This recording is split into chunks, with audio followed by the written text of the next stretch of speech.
What's up? Brett Summers here at Top Line Training Gym. About 300 degrees outside, but I'm still here to give you a public service announcement on getting rid of and ditching your foam rollers and your lacrosse balls. We've been using these to warm up before our workouts, rolling our backs out, rolling your hams out, rolling your quads, your calves, your IT bands, and I don't know if anybody else is like me, but it's one of those things, like, I really feel great after I do it, but it's kind of a pain in the ass to sit around and try and roll around, especially, you know, when I'm in the off season. I'm weighing 225. You know, I'm only 5'7". Nobody really wants to get down and roll around on one of these, or sit your ass on here and roll your piriformis out with one of these. So we've got another tool.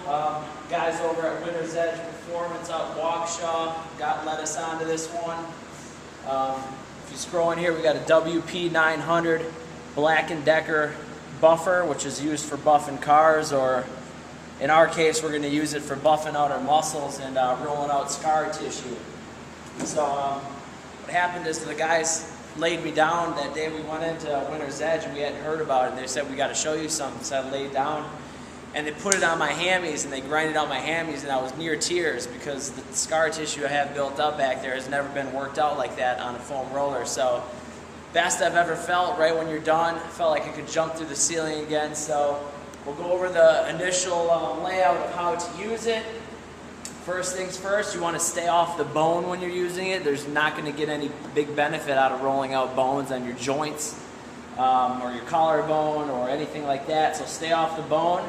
Start with the flat surface of the buffer where it's totally flat, and you're going to be able to start the tissue slowly. You're going to be able to make it a little bit more supple before you go into the actual real hard grinding out of the muscles and the scar tissue. And the third one is right after you get done buffering out whatever area you're going to work for that day, or even during your assistance work, you're going to tip it on its side, and that's where you're really going to get into some pain.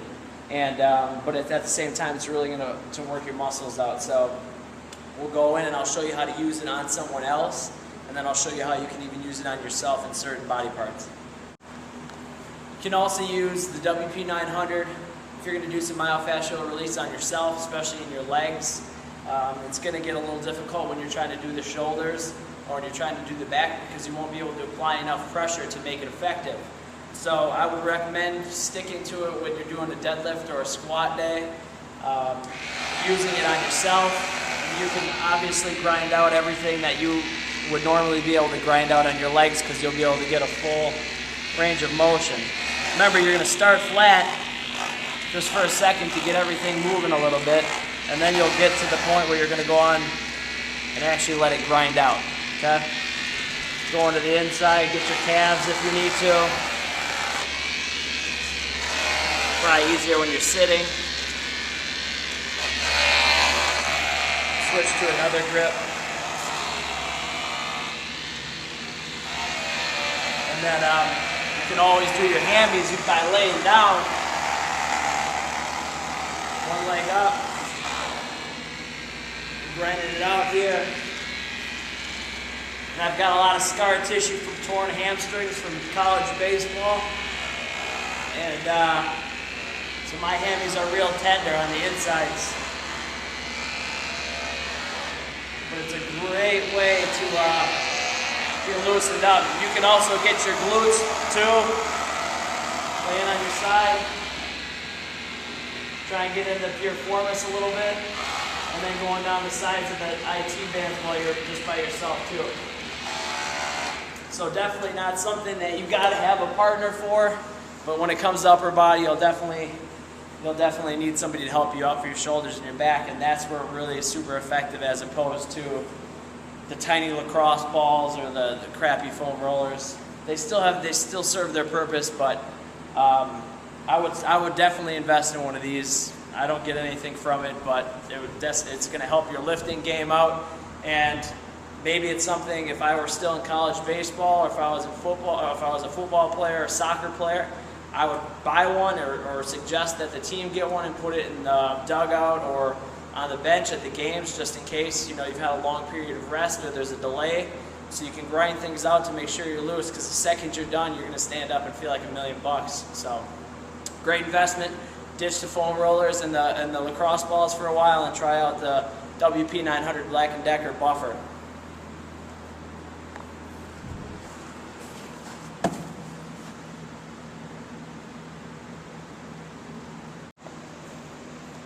Alright, so here it is, if you could zoom in. It's Black & Decker WP900. Nothing crazy. We've got it plugged into the outlet back here, power unit. When you turn it on, it just starts buffing like this, and it's a good vibration.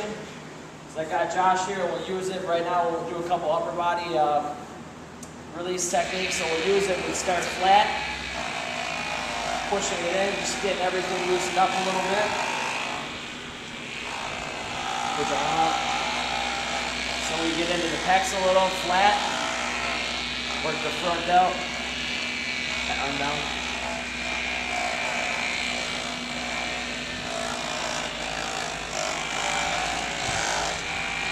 So we would loosen the tissue up like that, okay? And then we'll go into what we would do next, which is where you're actually really going to start to feel it by taking it from flat and switching it to its side.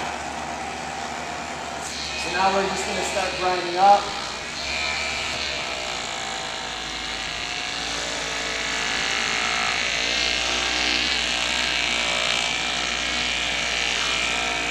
Up, slowly working everything out. A lot of scar tissue that's built up in your lats and your traps.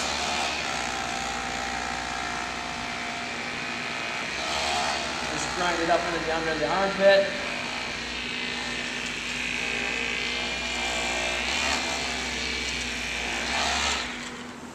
And that grinding is going to release a lot of scar tissue and break it up for you. So again, you roll across the front. Definitely want to use it on your traps a little bit in your upper back. When you're doing deadlifts or you're doing squats or you're going to be doing any chins. It's always nice, or even bench, to loosen up the scar tissue running along in the shoulder blades. So again, you could go crazy on this and stay on it for quite a while. I'll have Josh lay down quick on his stomach. And this is, lay on the bench quick. This is how you really work out the hammies before a workout. We got a deadlift workout today, so we'll definitely want to get the hamstrings warmed up, one leg up. And again, all you're going to do is start flat. As most of you know, you're not going to feel much on the outer half of your ham. Everybody's normally getting sore in the middle to the inside of the hammy. So we'll turn the buffer to the inside and we'll start working our way up.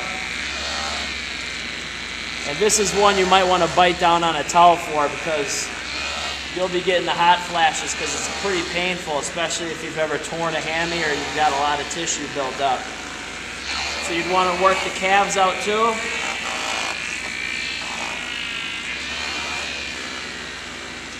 Grind them out real good. And again, we'd stay on these a lot longer than I will in this video. But we just want to give you a good idea of how we're using it. Side. Later side. So we roll out the IT bands. We would do that. Instead of doing all this stuff with the foam roller, again, use this. It's a lot easier.